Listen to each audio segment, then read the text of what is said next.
बताओ रिम्पी, इसमें क्या होगा? इसमें लड्डू हैं मोतीचूर के।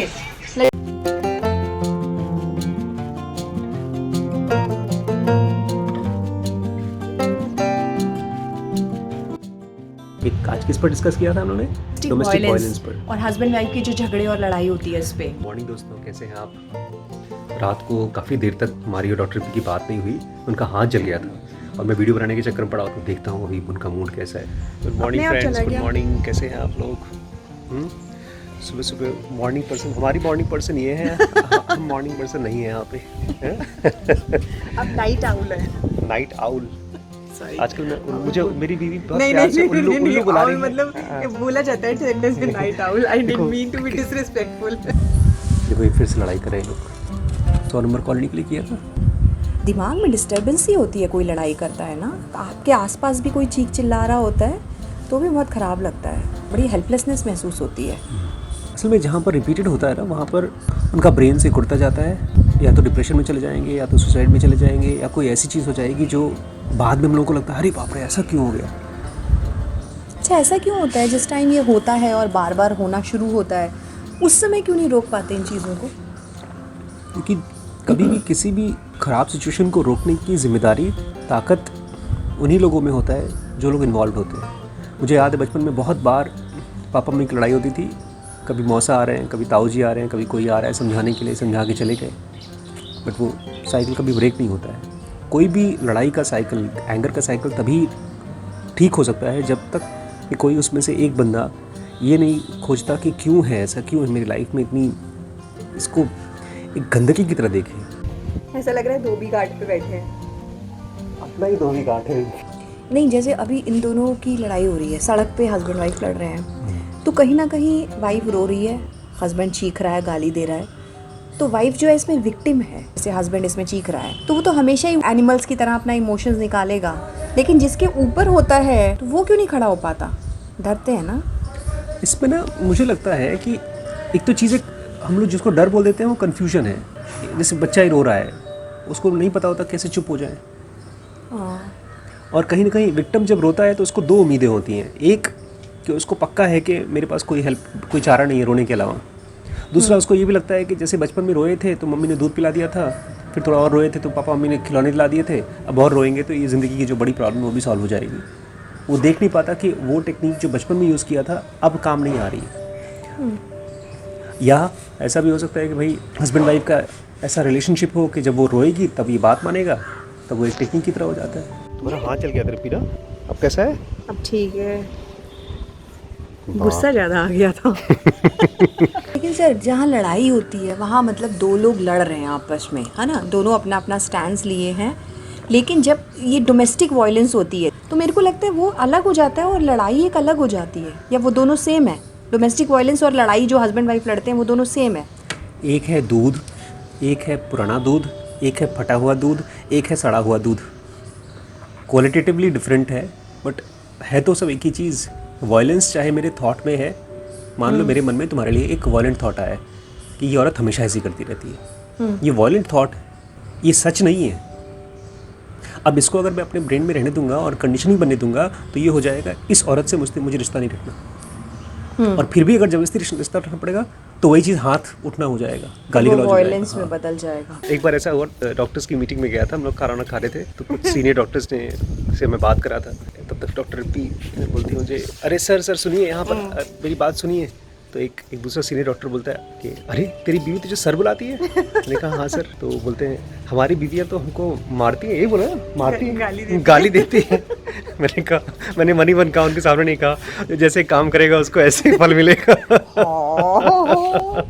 नहीं, लेकिन एक चीज़ है ना, मेडिकल में आप सीनियर होते हो, मेडिकल कॉलेज में, तो आपको हमेशा सर बुलाया जाता है, तो वो शादी के बाद भी अभी आप सीनियर है तो सीनियर ही है ना, वो लाइफ टाइम। तो गलती से मैंने डॉक्टरी कर ली इसलिए मुझे सर बुलाया जा रहा, नहीं तो फिर मेरी भी औकात पैर की होती, सर की ना होती। इसीलिए कृष्णमूर्ति से लोग कहते हैं कि दिमाग में जब तक प्योरिटी नहीं आएगी, जब तक गुडनेस नहीं आएगी, वो ऐसा ही है जैसे कि एसी चालू करो तब ठंडक आएगी कमरे में, तभी गर्मी खत्म होगी। वायलेंस एकदम ठहरी जाती है, ये कई सालों का वायलेंस इकट्ठा है जो आज सड़क पे ऐसे मारपीट के फॉर्म में निकल रहा है। फिर तो ये रोल प्ले हो जाता है। देखते हैं हम अपने रोल को कितने अच्छे से प्ले कर सकते हैं, बिकॉज ये मेरा रोल है, विक्टिम वाला रोल मेरा है, और मैं जितना चीख करके, जितना रो करके तो आदमी जब काम डाउन रहे, ये बीमारी है, लड़ाई को लोग बीमारी की तरह देखते नहीं है, लोग टेक्निक की तरह देखते हैं। क्योंकि लोग एक नॉर्मल मान लेते हैं ना कि क्या हुआ, जैसे लोग बड़े अच्छे से स्टेटमेंट देते हैं, ज़्यादा मीठे से तो मिठाई में भी कीड़ा पड़ जाता है, सब हस्बैंड वाइफ लड़ते हैं तो क्या दिक्कत है, जहाँ प्यार होता है वहीं लड़ाई से प्यार बढ़ता है। तो ये स्टेटमेंट्स ऐसे हैं जो सोसाइटी में प्रचलन में है, तो इसका मतलब तो ये एक तरह से नॉर्मलसी के कैटेगरी में लाने के लिए लड़ाई झगड़े को ये सब चीज़ें बोली जाती हैं। हम ये मान के चल चुके हैं सब लड़ते हैं, जैसे तुमने कहा नॉर्मल है, हाँ, और इसका कोई चारा नहीं है लड़ाई करने का, बट चारा है भाई। आज से 50 साल पहले खाली चूल्हे पे खाना बनता था, आज गैस है, आज हीटर है, आज माइक्रोवेव ओवन है। तो ऐसे ही आपको सोचना पड़ता है, आपको अपनी जो क्लैरिटी है उसको घर बनाना पड़ता है, तब जाकर के, क्योंकि ये गुस्सा भी हमारे ब्रेन में कई सालों से है, वो एकदम सड़ा हुआ बदबू की तरह है। जब आपके उसकी सफाई आएगी, आपके मन में विचार आएगा, विवेक आएगा, मेडिटेशन आएगा, अपने क्वेश्चन को लेकर के हम फिर ऑब्जर्व करेंगे, फिर एक्सपेरिमेंट करेंगे। इससे पहले तो मैं कोशिश कर रही थी, मुझे कुछ समझ नहीं आ रहा था, मैं कोशिश मतलब पढ़ रही थी, पर ऐसा लग रहा था दिमाग में कोई चीज़ सेंस ही नहीं बना रही है। जैसे दिया नहीं होता, कृष्ण बोलते नहीं है, दिए की लॉ जब फिक्स्ड होती है तभी दिखता है। There is a steady point in the mind and there is a non steady point. तो जब नॉन स्टेडी पॉइंट में रहते हैं और कुछ भी पढ़ते हैं, कुछ भी समझने की कोशिश करते हैं, जबरदस्ती समझने की कोशिश करते हैं, आपके पेरेंट्स या तो आपकी वाइफ या कोई आदमी जो आपसे बहुत एक्सपेक्ट करता है, वो गुस्सा हो रहा है और आप उसको स्पेस में जा कर के वो रिस्पॉन्स मत दो जो रिस्पॉन्स चाहता है, तो उसको भी अजीब लगता है। तो ये एक्सपेरिमेंट है कि ठीक है, मैं अभी कभी थॉट में या परेशान होकर बोला तो वो रिस्पॉन्स आया तो गेम चालू हो गया लड़ाई का, लेकिन अब मैं स्पेस में हूँ और पिताजी ने चिल्लाया, पिताजी ने कहा तुम जॉब नहीं कर रहे हो, तुम ये सब, तुम स्पिरिचुअल काम कर रहे हो, तुम क्या काम कर रहे हो, और तुम चुप हो और कभी कभी एग्री कर जाओ, हाँ पापा आप सही कह रहे हैं।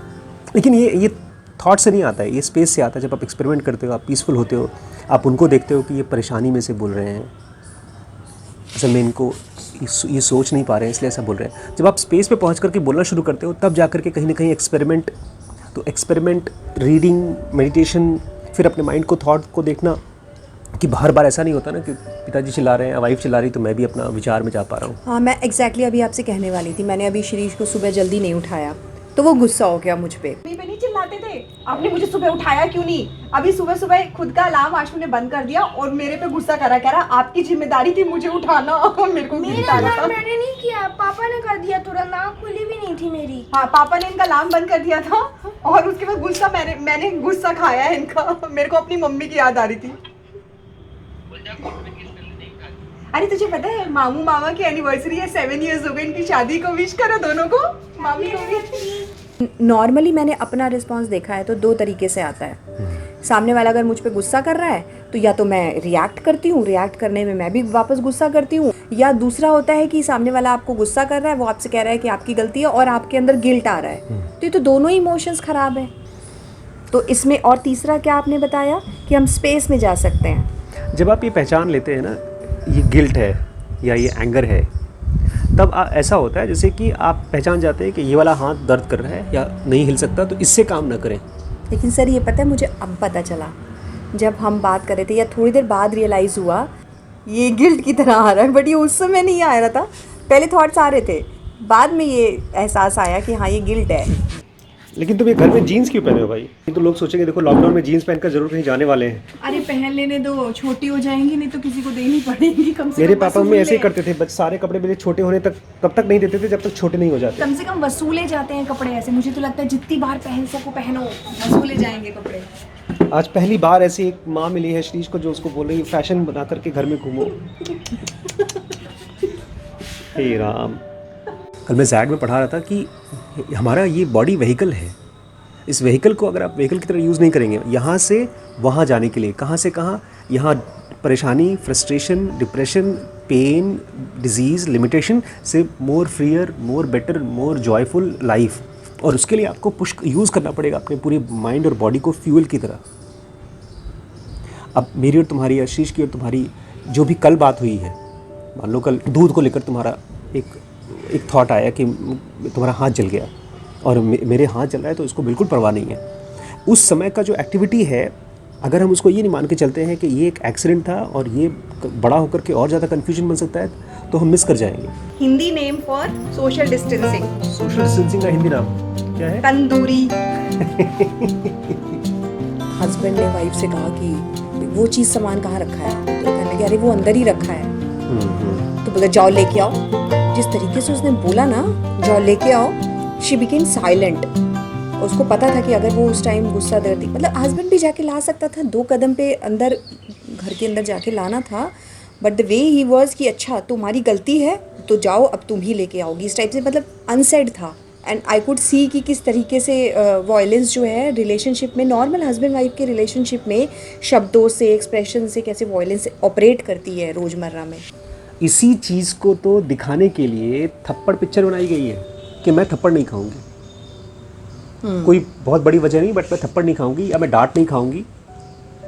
हस्बैंड वाइफ, बच्चा, बीवी, एम्प्लॉयर, हर कोई डिजर्व करता है रिस्पेक्ट और प्यार।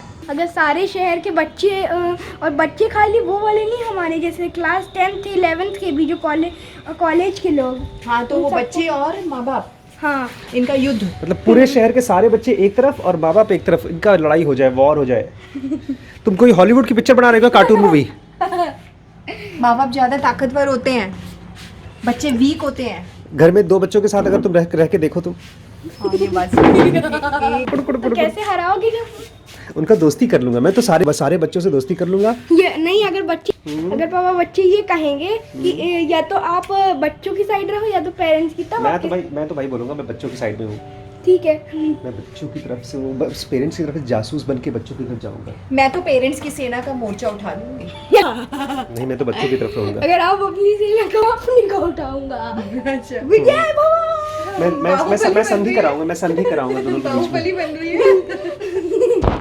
इनफैक्ट कल मैं जो पेरेंटिंग का वीडियो बना रही थी, उसको एडिट कर रही थी, तो मैं भी देख रही थी कि उसने, आप भी बोलते हो, आप भी अक्सर बोलते हो कि बच्चों को हमें रिस्पेक्ट से ट्रीट करना चाहिए, बट उसने इसी सेंटेंस को इतने तरीके से बोला कि उसको जब मैं वीडियो के फॉर्म में बना रही थी तो मुझे खुद भी लगा कि मैं अपने बारे में सोचने लगी कि क्या मैं श्रीश के साथ ऐसे बिहेव करती हूँ कि मैं उसको रिस्पेक्ट देती हूँ। और मुझे अपने ऊपर लग रहा था, मैंने कहा नहीं, मैं सोचती हूँ मेरा बच्चा है तो मेरा हक बनता है मैं उससे कैसे भी बात करूँ, इससे क्या फ़र्क पड़ता है, जबकि आप नॉर्मली बोलते हो। कल जब मैंने वीडियो बनाया, उसको एडिट कर रही थी, बार बार सुन रही थी, तब मुझे एहसास आ रहा था कि नहीं, मतलब मैं यही कहती हूँ, यही डिफरेंस होता है जब आप खुद इन्वॉल्व होकर किसी काम को करते हो। तो मैं अपने एटीट्यूड को देख रही थी कि यार मैं भी श्रीश को शायद इतनी रिस्पेक्ट नहीं देती हूँ जैसे देनी चाहिए बच्चों को। Like they need to be treated with adults as adults and with respect. जो क्वालिटीज है ना, respect, it's not earthly, it's heavenly. मतलब हम ये बोलते हैं ना, आदमी की तरह बिहेव करते, वही बड़ी इंसानियत ही सबसे बड़ी धर्म है। लेकिन ऐसा नहीं है, इंसानियत है नहीं धरती पे, यहाँ धरती जानवरों की है। ये हेवनली मतलब कोई ऐसी स्टेट है, चाहे माइंड के अंदर में, चाहे कहीं भी, जिसमें आप जाने के लिए you have to be pure within. इसलिए जीसस कहते थे छोटे बच्चे तो पहुंच जाएंगे लेकिन राजा नहीं पहुंच पाएगा, जो घमंडी है वो नहीं पहुंच पाएगा। तो दोस्तों अब जा रहे हैं हम लोग नहाने धोने। अभी मैं कर दूं इसको, तुम जाओ नहा लो। नहीं, पहले तुम नहाओ, जब तक तुम नहाओगे तब तक मेरी प्रेस हो जाएगी। जाओ। अरे यार मैं प्रेस कर देता हूँ। वैसे वीडियो अगर पापा मम्मी देखेंगे ना तो मेरी जान ले लेंगे, मेरी मम्मी खास तौर से, कि तुम अपने मेरे बेटे से काम करा रही हो। एग्जैक्टली। अब बताओ रिम्पी इसमें क्या होगा? इसमें लड्डू हैं मोतीचूर के।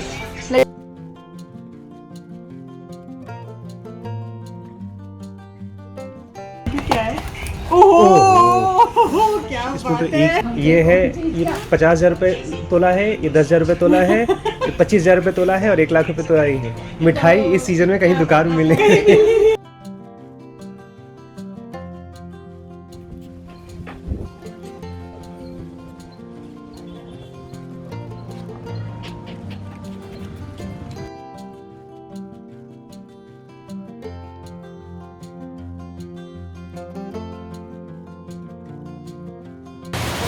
अच्छा लग रहा है, सब कुछ ऐसा लगता है धुल गया।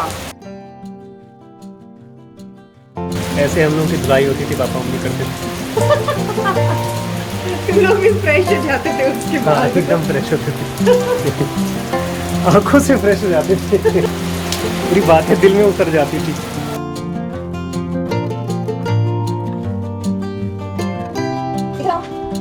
Yummy yummy yummy.